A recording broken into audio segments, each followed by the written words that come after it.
Hello everyone, आज की इस वीडियो में हम जानेंगे किस तरीके से आप कैनरा बैंक में फिक्स डिपॉजिट का फॉर्म कैसे फिल कर सकते हैं। इस वीडियो में आपको एफडी से रिलेटेड पूरी जानकारी देने वाला हूं। अगर आप भी अपने कैनरा बैंक में एफडी करना चाहते हैं तो सबसे पहले आपको बैंक से ये दो फॉर्म आपको कलेक्ट कर लेना है। एक इस प्रकार से आपको एक रिसिप्ट दे दिया जाएगा, देन आपको इस प्रकार से एक फॉर्म आपको दे दिया जाता है बैंक की तरफ से।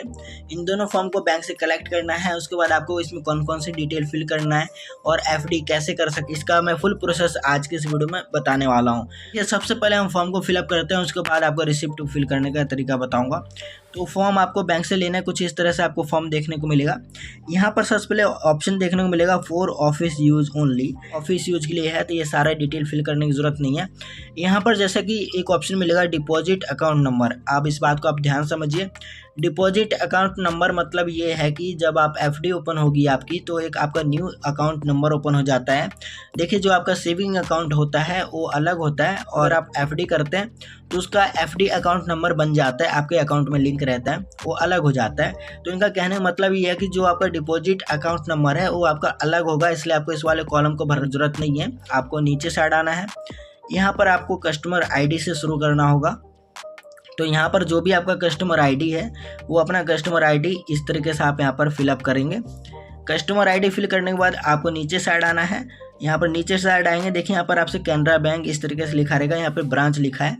तो बेसिकली आपको यहाँ पर जो भी आपका ब्रांच है, जहाँ पर आपका बैंक अकाउंट ओपन है रखा, उस एरिया का ब्रांच कोड, ब्रांच नेम होता है। तो जैसे कि मेरा सेक्टर 24 का ब्रांच है, सेक्टर 24 रोहिणी, इस तरीके से मैंने सेक्टर 24 रोहिणी लिख दिया है। इतना डिटेल फिल करने के बाद आपको नीचे साइड आना है। बिल्कुल नीचे साइड आएंगे, देखिए यहाँ पर आपसे अमाउंट पूछा जा रहा है, कितना अमाउंट का आप एफडी करना चाहते हैं। आप मंथली इंस्टॉलमेंट भी दे सकते हैं या फिर एक बारी में आप पैसे को जमा कर सकते हैं। तो मान लीजिए मैं यहाँ पर 5 लाख का एफडी करना चाहता हूँ, तो इस तरीके मैं 5 लाख रुपए लिख दूंगा। इसी रुपए को आपको यहाँ पर वर्ड में लिखना होता है। तो यहाँ पर अगर आपने 5 लाख रुपए लिखा है तो इसी को आपको वर्ड में लिखना होगा। जैसे कि यहाँ पर मैं 5 लाख ओनली, इस तरीके से मैं इसको वर्ड में लिख दिया हूँ। आपको बेसिकली नंबर और वर्ड दोनों में लिखना है। इतना डिटेल फिल करने के बाद आपको नीचे साइड आना है। यहाँ पर आपसे पीरियड ऑफ डिपॉजिट पूछा जा रहा है। तो देखिए, पीरियड ऑफ डिपॉजिट में आपको बताना है कितने टाइम के लिए आप एफडी करना चाहते हैं, कितना इंटरेस्ट रेट आपको मिलेगा, ये सारा जानकारी आपको बताना है। जैसे कि यहाँ पर साल बताया जा रहा है। अब मान लीजिए मैं यहाँ पर 2 साल के लिए एफडी करना चाहता हूँ, तो इससे के 2 साल कितने महीने के लिए, 2 साल 4 महीने 4 दिन, इस तरीके से मैं अगर एफडी करना चाहता हूँ तो इस तरीके से मैं डिटेल को फिल करूँगा।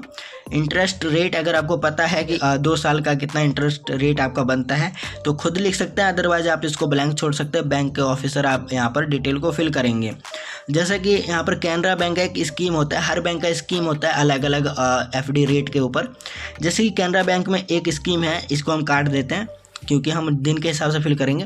तो कैनरा बैंक का एक स्कीम है, अगर आप 444 दिन का एफडी कराते हैं तो आपको 7.14 या ऐसी कुछ टाइप का इंटरेस्ट आपको दिया जाता है। तो आपको सबसे पहले रेट या स्कीम चेक कर लेना है।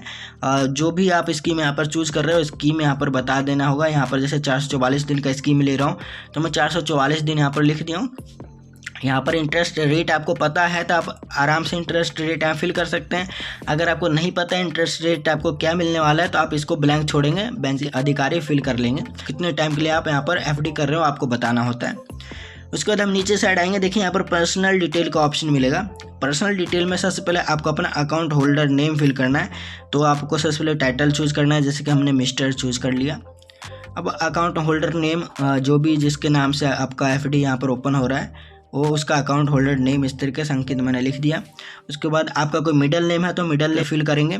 अगर आपको कोई मिडिल नेम नहीं है तो उस केस में आपको डायरेक्ट यहाँ पर आना है, अपना लास्ट नेम फिलअप कर देना है कुछ इस तरीके से। आपका अकाउंट नंबर फिल करने के बाद यहाँ पर आपसे पैन कार्ड नंबर पूछा जाता है। तो यहाँ पर आप अपना पैन कार्ड नंबर फिल करेंगे, जो भी आपका पैन कार्ड नंबर है कुछ इस तरीके से आपको फिल करना है। पैन कार्ड नंबर फिल करने के बाद देखिए आप दोबारा से अकाउंट होल्डर नेम पूछे जा रहे हैं। तो अब आपको ये कॉलम भरने की ज़रूरत नहीं, डिटेल आपको भरने की ज़रूरत नहीं है, बस आपको यहीं तक कोई डिटेल भरना था, 2 कॉलम, जो कि हमने भर दिया है। इसके बाद हम नीचे साइड आएंगे, देखिए यहाँ पर कहा जा रहा है in case where applicant is minor. अगर एप्लीकेंट माइनर है, जैसे कि मान लीजिए मेरा अकाउंट है और मैं माइनर हूँ, तो उस केस में मेरे को इस वाले कॉलम को भरने की ज़रूरत है। जैसे कि अगर मैं माइनर नहीं हूँ तो मुझे कोई भी ज़रूरत नहीं है इस वाले कॉलम को भरने की। डायरेक्ट हम नीचे साइड आएंगे, यहाँ पर आपसे नेम ऑफ गार्डियन पूछा जा रहा है, रिलेशनशिप, एड्रेस, मोबाइल नंबर, ये सारे डिटेल आपसे पूछे जा रहे हैं। तो नेम ऑफ गार्डियन आप अपने पापा का नाम लिख सकते हैं, क्या रिलेशनशिप है, फादर है, वो आप यहाँ पर बता देंगे, एड्रेस बता देंगे और मोबाइल नंबर बता देंगे। तो देखिए ये सारा माइनर वाले सेक्शन में आता है ये पूरा प्रोसेस। तो ये अगर आप माइनर हैं तब आपको ये कॉलम भरने की ज़रूरत है। अदरवाइज आप नीचे साइड आएंगे, देखिए यहाँ पर रीपेमेंट कंडीशन वाले ऑप्शन में आएंगे। आप पेमेंट कैसे करना चाहते हैं, तो आपको कुछ भी नहीं करना है, यहाँ पर सिर्फ सेल्फ पर मार्क कर देना है, बस आपका काम हो चुका है। इसके बाद हम नीचे साइड आएंगे, देखिए यहाँ पर ऑप्शन मिलेगा स्टैंडिंग इंस्ट्रक्शन आरडी अकाउंट। अगर आप आरडी अकाउंट वगैरह ओपन कर रहे हैं तब आपको ये ऑप्शन चूज करना है। आपको ये जो कॉलम दिख रहा है ये भी आपको भरने की ज़रूरत नहीं है, बैंक में ऑफिसर इसको भर लेंगे। तो ठीक है, इतना कॉलम आपको भरने की ज़रूरत नहीं है। उसके बाद हम नीचे साइड आएंगे, डायरेक्ट यहाँ पर नॉमिनेशन फॉर्म DA1 आपको इस वाले ऑप्शन में आना होगा। यहाँ पर नॉमिनी बनाना है किसी को, जैसे कि अगर आप FD वगैरह करते हैं तो किसी को नॉमिनी बनाना ज़रूरी रहता है। तो यहाँ पर आपको नॉमिनी का डिटेल फिल करना है। तो आपको नीचे साइड आना है, यहाँ पर देखिए सबसे पहले आपको यहाँ पर अपना बैंक ब्रांच नेम फिल करना है। सेक्टर 24 हमने फिल कर दिया। इसके बाद हम नीचे साइड आएंगे, यहाँ पर जो नेम का बॉक्स दिख रहा है, नॉमिनी का नेम और एड्रेस आपको इस वाले कॉलम में फिल करना है। मान लीजिए मैं पर्सन ABC को नॉमिनी बनाना चाहता हूँ और उसका एड्रेस यहाँ पर सेक्टर 24 है, डाल देता हूँ। फॉर एग्जांपल आपको समझा रहा हूँ, ये मैंने नॉमिनी का नेम और एड्रेस हमने फिल कर दिया। इसके बाद आपसे नॉमिनी का एज पूछा जा रहा है, तो नॉमिनी का एज मैं यहाँ पर बता दूंगा 42 ईयर, जैसे कि मैं बता देता हूँ। उसके बाद यहाँ पर पूछा जा रहा है DOV of nominee in case of minor. अगर नॉमिनी माइनर है तब आपको नॉमिनी का डेट ऑफ बर्थ फिल करना है, अदरवाइज इसको भरने की ज़रूरत नहीं है। उसके बाद नेक्स्ट कॉलम आएंगे, यहाँ पर आपसे पूछा जा रहा है नॉमिनी के साथ आपका क्या रिलेशनशिप है। मान लीजिए नॉमिनी मेरी मदर है, तो यहाँ पर इस तरीके से मैं मदर लिख दूंगा। उसके बाद देखिए आपसे पूछा जाता है डिटेल ऑफ डिपॉजिट, डिपॉजिट की डिटेल आपको बतानी है, आपको ब्लैंक छोड़ देना है, कॉलम भरने की ज़रूरत नहीं है। उसके बाद हम नीचे साइड आएंगे, देखिए यहाँ पर फिर से पूछा जा रहा है नॉमिनी इज़ माइनर। अगर आपका नॉमिनी माइनर है तब आपको ये डिटेल फिल करना है, ओके, अदरवाइज ज़रूरत नहीं है। उसके बाद आपको नीचे साइड आना है। नीचे साइड आएंगे, देखिए यहाँ पर सिग्नेचर ऑफ फिटनेस मांगा जा रहा है, जो कि आज के टाइम में बिल्कुल भी ज़रूरी नहीं है। इसके बाद हम नीचे साइड आएंगे, यहाँ पर नेम एंड एड्रेस पूछा जा रहा है, आप अपना नेम और अपना एड्रेस इस तरीके से भर देंगे। यहाँ पर आपको अपना एक सिग्नेचर फिल कर देना है। इतना डिटेल फिल करने के बाद हम फॉर्म के बैक साइड में आएंगे। बैक साइड में आने के बाद देखिए यहाँ पर पेमेंट का कुछ ऑप्शन आपको बताया जा रहा है कि पेमेंट मैच्योरिटी इंस्ट्रक्शंस। पेमेंट अगर आपका जैसे कि आपने जो 5 लाख की FD करी है वो आपका मैच्योर हो जाता है, तो आपको क्या करना होगा, वो अमाउंट किस में लेना चाहेंगे वो सारी डिटेल आपको यहाँ पर फिलअप करना रहता है। तो बेसिकली देखिए यहाँ पर 2 ऑप्शन आपके सामने दिया जाता है। पहले ऑप्शन में ये आपको बताया जा रहा है कि आपका जैसे यहाँ पर 5 लाख का जो भी आपने FD किया है, अगर वो मैच्योर हो जाता है, जैसे कि 1 साल का हमने FD किया है, 1 साल बाद वो मैच्योर हो गया, वो FD दोबारा से आपका ऑटो रिन्यू हो जाएगा और दोबारा से वो FD में बन जाएगा, दोबारा से उसका FD लग जाएगा। ये आपको बताया जा रहा है। अगर आप चाहते हैं कि आपका FD यहाँ पर कंप्लीट होने के बाद दोबारा से ऑटोमेटिकली वो रिन्यू हो जाए और फिर से वही FD में लग जाए, तो आप पहले वाले पे टिक करेंगे। अदरवाइज आप चाहते हैं कि जैसे आपका FD यहाँ पर पूरा हो जाए और आपका अमाउंट सारा आपके अकाउंट में डिपॉजिट हो जाए, तो उस केस में आप सेकंड वाले ऑप्शन को चूज़ करेंगे और यहाँ पर आपका सेविंग अकाउंट नंबर बताएंगे जिसमें आप पैसे को लेना चाहते हैं, FD अमाउंट को। वो अमाउंट अकाउंट नंबर इस तरीके से यहाँ पे बताएंगे तो आपके अकाउंट में वो पैसे भेज दिया जाता है। तो मैं यहाँ पर प्रेफर करूँगा पहला वाला ऑप्शन, क्योंकि मैं चाहता हूँ कि मेरा FD ऑटोमेटिकली रिन्यू होता रहे। जब तक मैं FD को तोड़ता नहीं हूँ, ब्रेक नहीं करता हूँ, तब तक ये ऑटोमेटिकली रिन्यू होता रहे। तो हमने पहले वाले ऑप्शन को चूज़ कर लिया।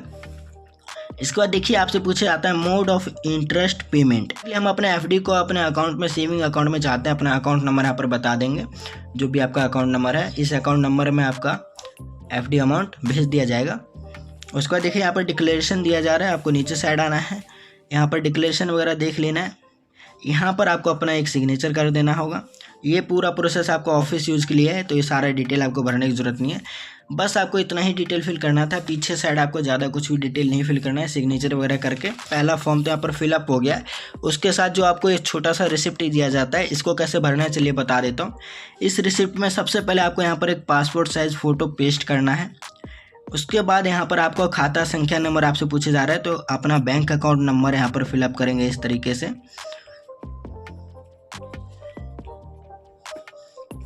उसके बाद देखिए यहाँ पर आपसे आपका नेम पूछा जा रहा है, मिस्टर करके, मिस्टर पे चूज करके आप अपना नेम फिलअप करेंगे।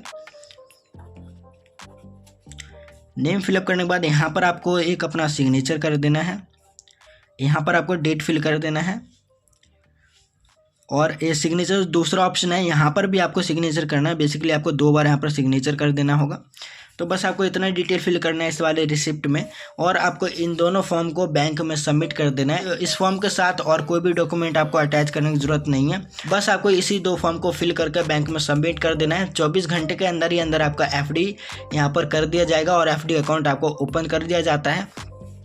अब देखिए, जैसे आपका FD अकाउंट ओपन हो जाएगा तो आपको एक रिसिप्ट दिया जाएगा बैंक के तरफ से, ब्लू कलर में एक आपको रिसिप्ट दिया जाएगा। उस रिसिप्ट में आपकी सारी डिटेल रहती है कि आपने कितने टाइम का FD कराया है, कितना इंटरेस्ट रेट मिल रहा है और कब आपका FD मैच्योर होगा और कितना इंटरेस्ट आपको मिलने वाला है अकाउंट में, वो सारा डिटेल आपको उस रिसिप्ट में देखने को मिलेगा। तो जिस दिन आप बैंक में फॉर्म को सबमिट करते हैं उस दिन आपको रिसिप्ट नहीं दिया जाता है, उसके अगले दिन आपको रिसिप्ट दिया जाएगा।